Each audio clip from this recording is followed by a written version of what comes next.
Well, grab your gear today. Welcome back as we head out into the sea to see what we can learn about the world of Pacific yachting. A couple of guys that know very well this world that we know very little about here.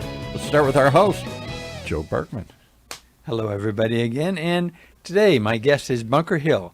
Bunker Hill is certainly well known in the Newport, well, on the West Coast, or well, both coasts, I'm sure. It's not like he, hasn't been at it for a few years and everything, and everybody knows him, whether they have a boat or not, right? Well, that's what I hear. Okay. Well, okay, let's start about, I had a simple little question we were talking about before we began, and that was about a ship's log.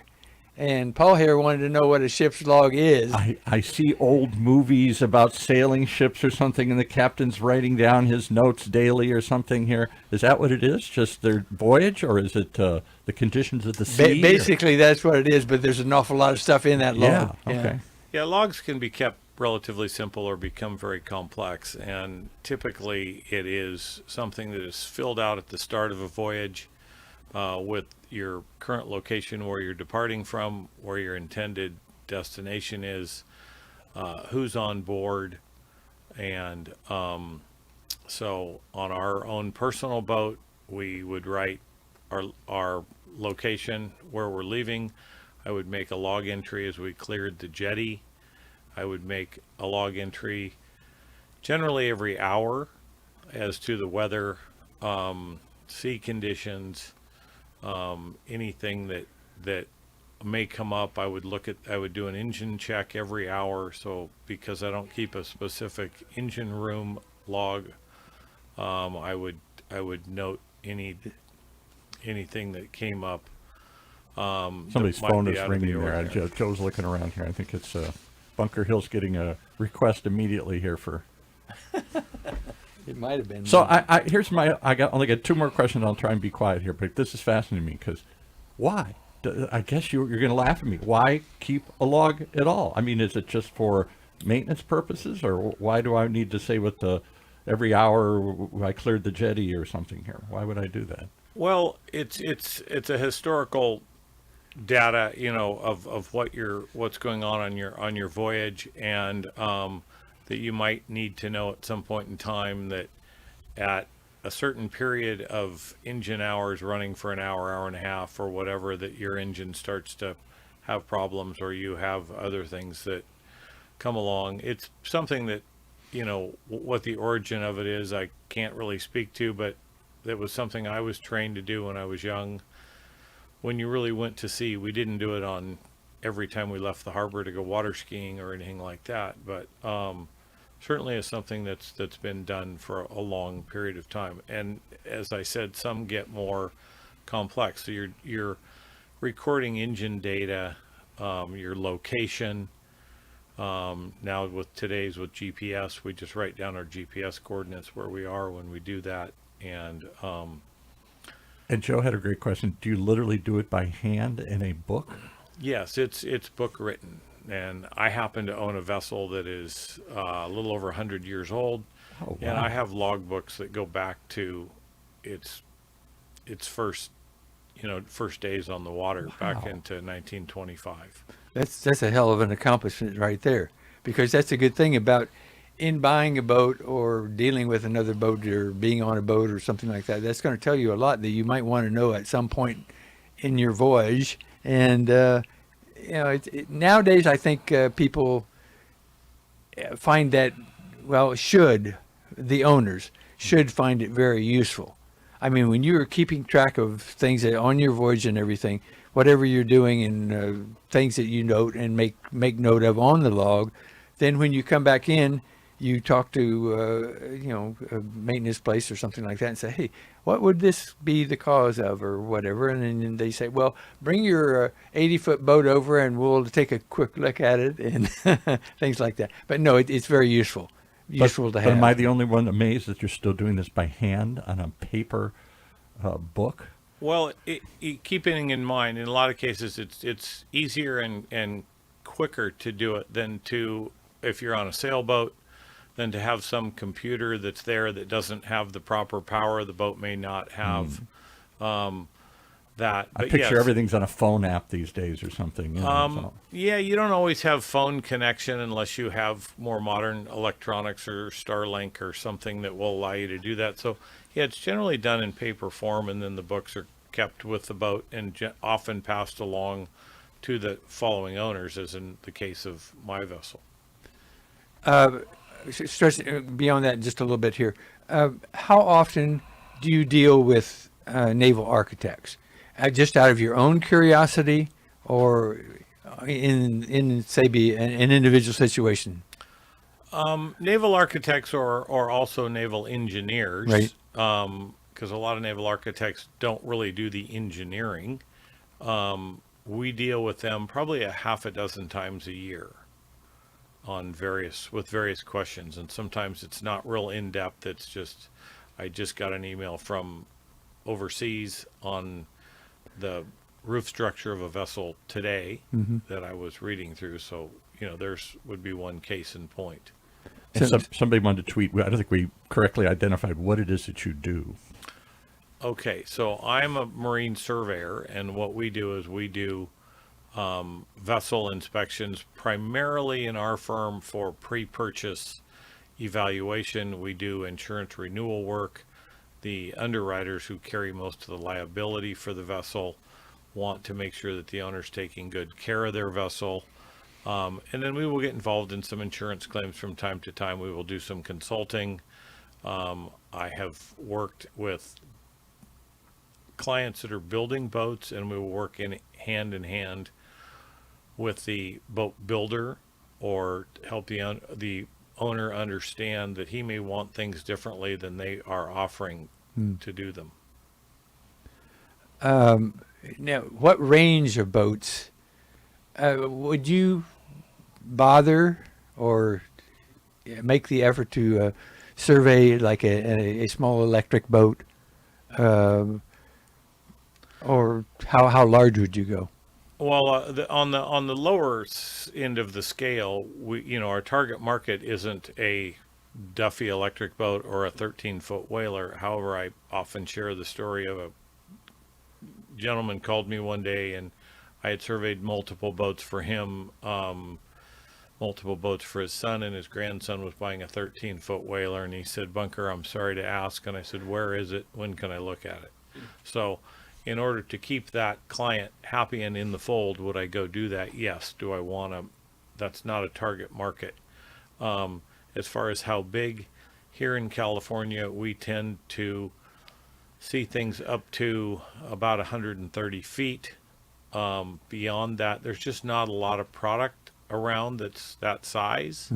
And there are 2 or 3 well-respected firms on the East Coast that I would say tend to start in the 85 to 90 feet and up range. Wow. And most boats that are, say, 150 feet to 300 feet trade hands either in South Florida or in Europe.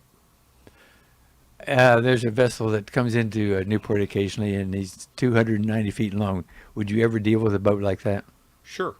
Yeah. That's quite a deal you have. How much greater or thorough, well, greater would be better, I think, would it be for you to go through a 60-foot or a 150-foot? There's not a lot of difference. I mean, there's a hull and the engines and their navigation gear and all that kind of stuff. But what big difference, or what difference might there be between those sizes? Well, it's an interesting question, because if you look at it if you take a 60-foot boat and you double it in size and say a 120-foot boat, you're really getting 3 to 4 times the amount of vessel, because you're going to have a larger beam, you're going to have multiple decks. And so it's not just twice as big, it's often 3 or 4 times larger in overall equipment and volume and spaces and bilges and so on and so forth. However, when you get to those larger sizes, in most and almost all cases, there is professional crew looking after them. And so we tend to find the better ones in way better shape. A 60-foot boat is often owner maintained, or, he manages the maintenance, and they can get pretty ratty and long in the tooth if there's just not the funds, or, You know, and boating's a funny thing. People want a big boat, but they want to pay for a small one. Mm-hmm. And so there's a lot of ways to, you know, there's no free lunch, but what they do is they think they're winning the battle of saving money while they're maintaining their boat, and things are going backwards often rapidly. I don't know if Orange Coast does it or not, but is there any type of education for boat owners, first-time boat owners or whatever? I mean, they have a lot of courses, I know, but something like what you're just talking about, how they need to pay attention to everything. Yeah, you know, taking some of the classes, and I'm not familiar with their exact curriculum there either, although I've spent some time speaking to the younger people in that want to come into the trades. I often go in and we do faux interviews and that kind of thing for some of the instructors there. It's not a bad thing for them to take some of the classes, and again, it comes down to personality. We have a lot of people that just have to have a captain's license. They just want to do that. They want to know more. They realize they have people's lives in their hands, and unfortunately it seems that's becoming more rare, and we have more people that if I have enough money I can just buy one and get a California boater's card, and off I can go to the races. Yeah. Now, Which isn't much of a card. the insurance companies are becoming the regulator there in their own indirect way, because they will not allow just anybody to operate a boat that they're insuring. You can't necessarily not own a boat, go out and buy an 80-footer, and your insurance company's going to say, great, we're happy to insure you to operate it. They will. No, they will not. Oh, They'll say you need a captain, or Yeah. you need this, and Yeah.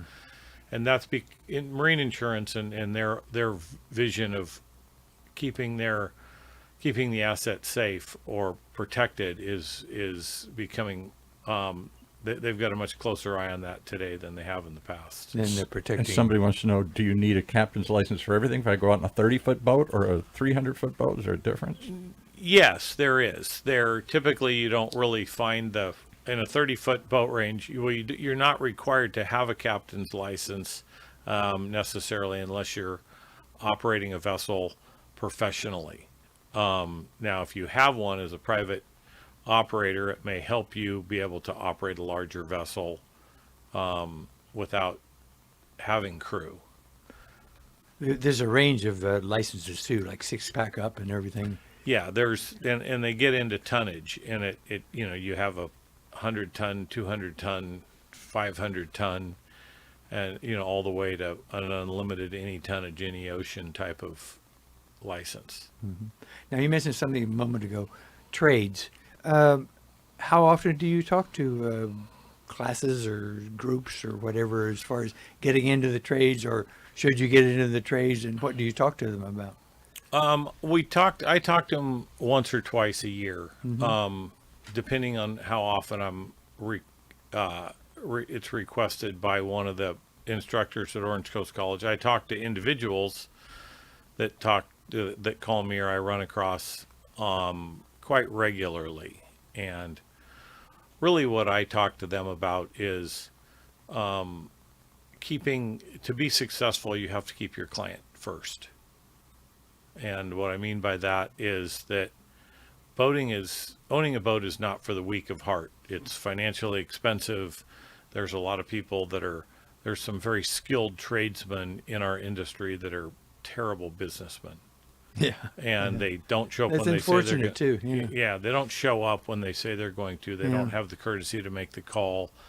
And it can be very aggravating to boat owners, and boat owners don't understand. Yeah. There's a wide gap between the ability to go out and buy a Subaru, for example, and run it for 100,000 miles with a few oil changes and go get yourself another one and have no problems. Boats are far from that. And You got to get back to shore. well, you have to get back to shore, and I often say that whoever thought taking a vessel and storing it in salt water must have been crazy, and yet most of us do it. Now, not all bodies of water are salt water, but what we deal with primarily is. But a great amount of, or number of boats is saltwater. Correct. Yeah. Yeah. I mean, I mean, a virtually huge amount. everything we deal with is saltwater oriented. Yeah. Now, in getting into the trades, does one educate themselves to become into the trades? Well, typically they go to work for someone that's in a trade that they're interested in, whether Sure. it be a diesel mechanic or whether it's a marine electrician, if it's a shipwright, and that name has, that has taken on different definition in today's world, where we're moving away. Obviously, we've moved way away from wooden boats for the most part Yeah. to fiberglass and now into composites.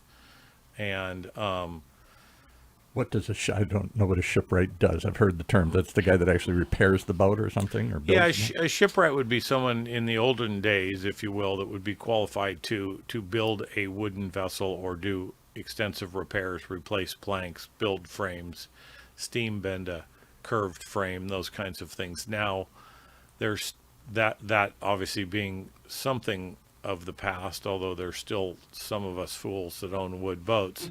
I take it you own a wood boat. I do, yeah. And but now we're building, things out of not just fiberglass, but composite materials such as Kevlar and carbon fiber, and understanding how that a lot of that has a core material in it, and what core to use, where to use it, how to keep it light, how to infuse instead of just hand laminating it like an old surfboard, they infuse it, which is basically a vacuum resin system that is keeps the resin and the fiberglass content to a more precise measurement than we were ever able to do with hand laminate. Now, as a surveyor, when you are down on the docks alongside a boat, and where do you begin as far as your survey goes? Well, it would be wonderful if we could start in the front end of the boat and work front to back. But oftentimes when we do this, we're working hand in hand with a mechanic. And so some of the tasks of the day is we're going to need to take the boat to the boatyard and haul it out. We're also going to need to take the boat for a trial run and go run around in the ocean and check a variety of things while we're doing that. So we try to get into the engine room first and get out of the engine room before the mechanic needs to be there or is there. Boats over 50 feet, there's oftentimes for a couple of us to crawl around in an engine room. Below that, it's really a one body cavity, if you will. And so we generally start in the engine room, and then we'll move inside. And it can have a lot to do with the weather, what's going on today. Are we having rain this morning? Then we'll go inside. If we think it's going to rain in the afternoon, we want to do the outside of the boat before the weather comes in. And that could be geographical. If I'm working in South Florida or Central America, where we know we have afternoon squalls and things like that, I don't want to put that off until then. What does one need to take care of? Well, not take care of necessarily, but pay attention to over the boat from the outside. Anything from the cleats to all the line and things of that nature. Yeah, there's on the outside of the boat, and if it can, there's anything from the basic deck hardware, Right. the deck hatches, any opening ports that you would look at from the outside. If it's a sailboat, you've got all the standing rigging coming off of the mast, and the running rigging, and the winches, and the turning blocks, and that kind of equipment. There's and then there's certain build spaces that are only accessible from on deck. So if you've got inclement weather and you've got to climb into a space and it's raining on top of you, you don't want to be doing that. On a power boat, you've got anchor windlass, typically bow rails. You've got, obviously the navigation lights are outside on both power and sail. Up on the flybridge or in a pilot house, you're looking at we're operating all of the electronics. And the other thing that we will do on most of those boats is we'll take some sort of, I use a plastic body hammer mallet, and we sound the decks and cabin sides and coach house roofs and things like that to try to identify if the vessel has the decks have any delamination or core saturation, any anomalies that may come up from sounding the decks. And so that would be things that we would look for, which could become, are somewhat structurally deficient. This is a plastic hammer you use? Yes.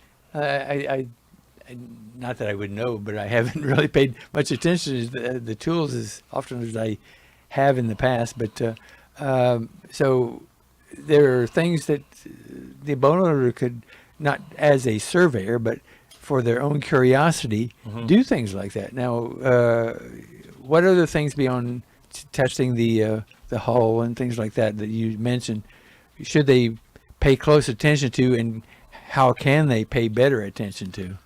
Are you meaning like if they're preparing for a survey? Or? No, just in general. Well, Yeah. Cleanliness is next to godliness when it comes to boats, for sure. And so, and most people don't see that things in their own boat. So clean bilges, particularly under engine spaces. So if you go in and you look, I jump in an engine room and the oil drip pan area is full of fluids, I know the owner doesn't know where that's coming from and how long it's probably been there. If it's clean and tidy and there's an oil absorption pad in there and you've got some drops of something, that's what owners should be looking for, so they can identify there's a problem before it grows into something that is larger than they want to pay for to correct. Yeah, that's a very good point, because people need to pay more attention or look more often, right, down below and everything, and to other things besides the oil dripping or things like that. I mean, the condition of the shaft, or I can't think of anything that people would be able to really identify as a problem when they're looking at it. But down below, underneath, where the engine is and other equipment is too, beyond what you just mentioned, what things should they pay attention to, and how should they pay attention to it? Well, boats have a variety of systems in them, Sure. and all of them need attention. So you've got, and I say to people, you need to understand the noises your boat's going to make. If you should know what the water pump sounds like when it cycles on. So if you're on anchor, you're sitting in Catalina and you turn the water faucet on at the sink and you hear something rumble, that's probably your water pump. So in the middle of the night, if that starts to rumble, you go, oh, that's the water pump, or that's the refrigerator kicking on. The air horn is losing air and rebuilding pressure. Understanding that will let you help you to learn to understand what's going on. And then having a good ear for just the engines themselves. Am I looking backwards as we're going forward and seeing more smoke than normal? Is the engine sound like it's not running correctly? Not a lot different than you might find with your own car.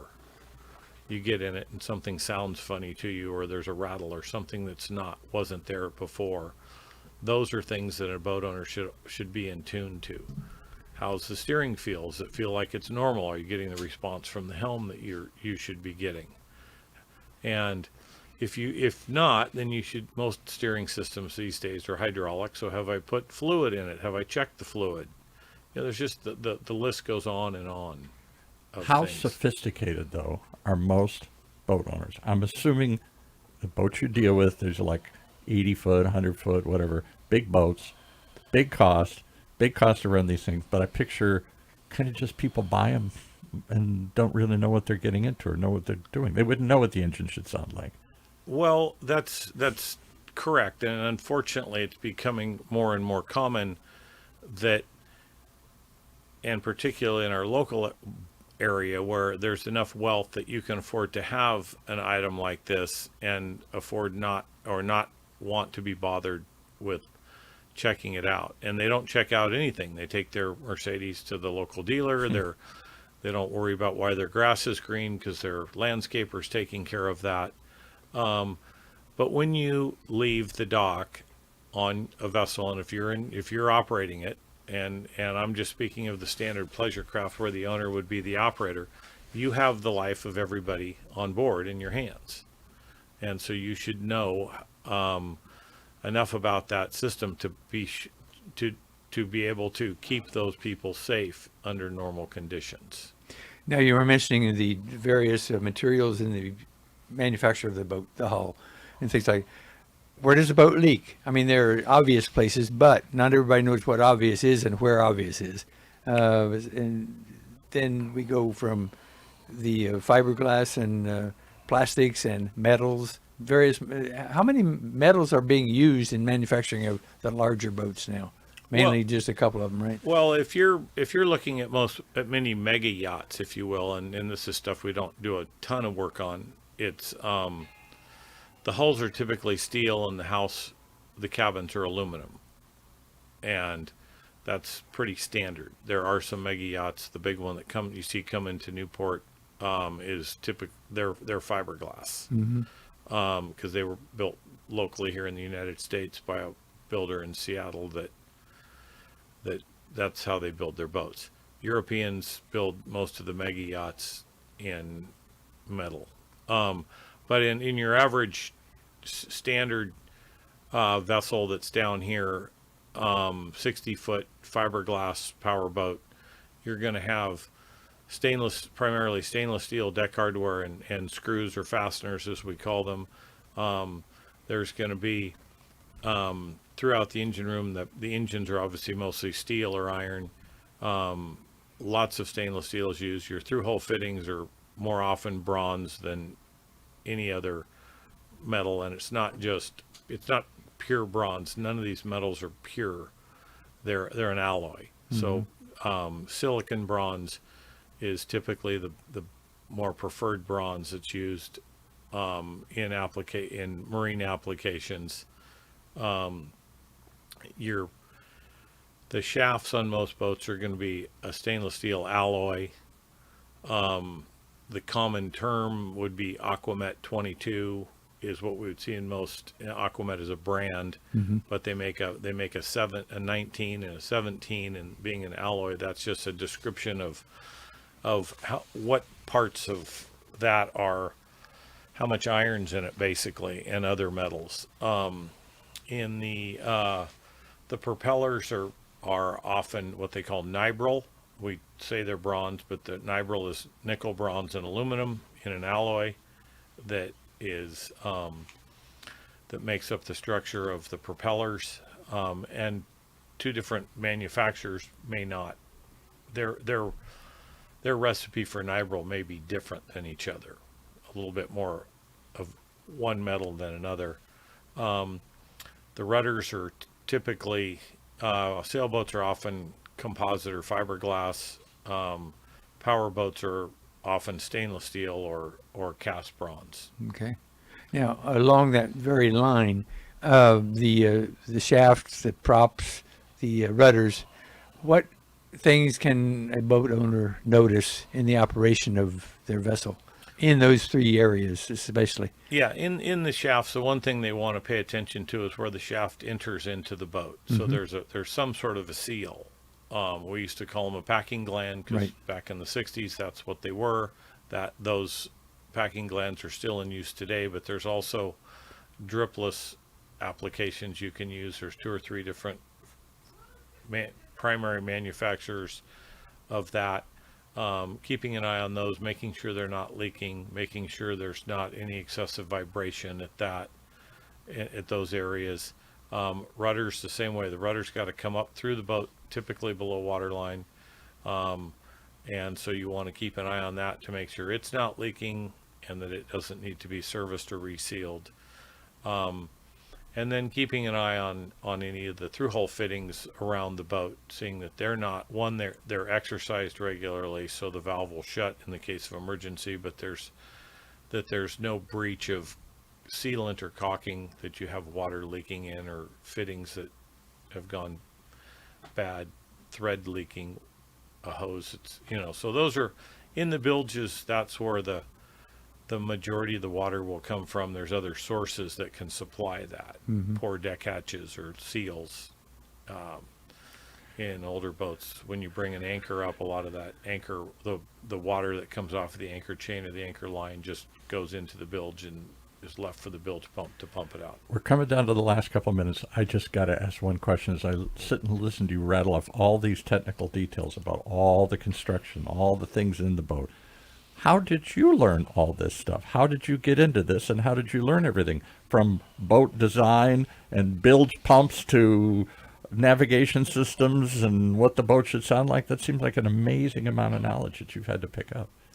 Well, I was very fortunate and have lived this idyllic life. I was born and raised here in Newport Beach. My father owned a fuel dock here on the harbor, and we had a house on the water back when you didn't have to be a Rockefeller to do that. And we always had some boat with some kind of power, a little outboard or what have you. And my dad told us that when you can jump off the front of the house and swim across to the island over the other side of the channel, you can use our boat. And so there was a lot of it that I learned through desire to be on there. And then I loved old boaters, and my dad had a lot of them that hung around the fuel dock, and they would teach me, and he had old boats. From time to time we would go through them and we would restore them and refinish them and varnish them and do all kinds of things. And I just picked up, I was just like a magnet to it. And I've always had this kind of spongy mind. I couldn't take a test in school to save my life, but I could go down and repack a shaft log at 12 years old. And So this is what you learned it by trade and experience. You're not a naval engineer or an architect or mechanical engineer or something. no, I wished I was better at school and could pay more attention, because I think of myself as having kind of an engineering type of desire in thinking, but I never had the capacity to sit and learn and in a normal schooling atmosphere.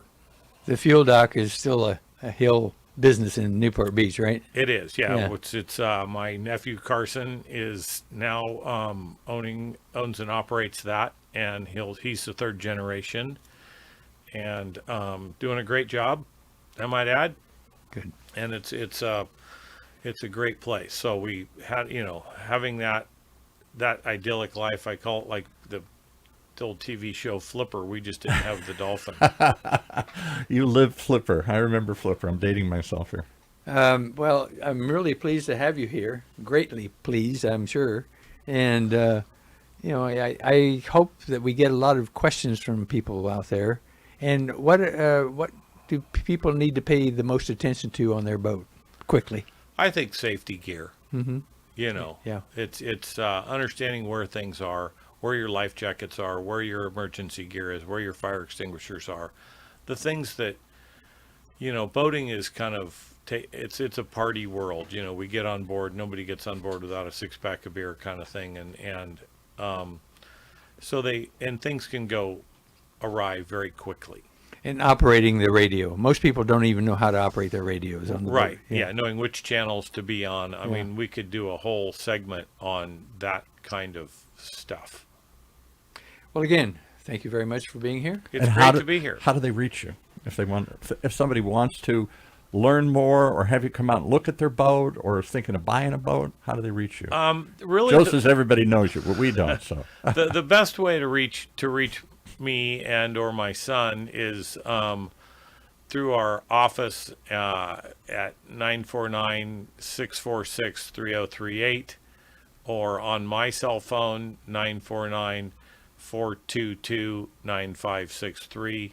I'd give you my son's cell phone number, but I don't have it memorized. So no website or anything. Just call me and I'll pick up the phone. And No, come we to- do have a website. You can look up Bunker A Hill Marine Surveyors.com, I think it is, and it'll pop up. It's we've never had the drive behind the website that it's never been as fruitful for us as it might be for many other Everybody businesses. knows you. They've seen you there. They just call you up. Everybody's got your number on speed dial. Amazing. Thank you for joining us here today. I hope you'll come back and give us more of your insight knowledge, because you seem to have an amazing array of details about an amazingly complex product that I think too many people just say, Rich, now I'm going to go buy a boat. Well, thank you. Yeah, I'd love to come back anytime. Yeah, we're going to have you back many times, as I mentioned earlier. So Yeah, no, Great. this has been a lot of fun. Thanks for joining us here. You bet.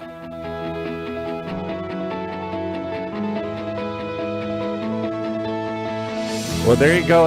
We're just opening the hatch and looking a little bit under what's the water line there as we take a look at the world of yachting, Pacific yachting especially, right here in Orange County's only community radio station. Streaming live from our studios here at the University of California Irvine's Beale Applied Innovation Center.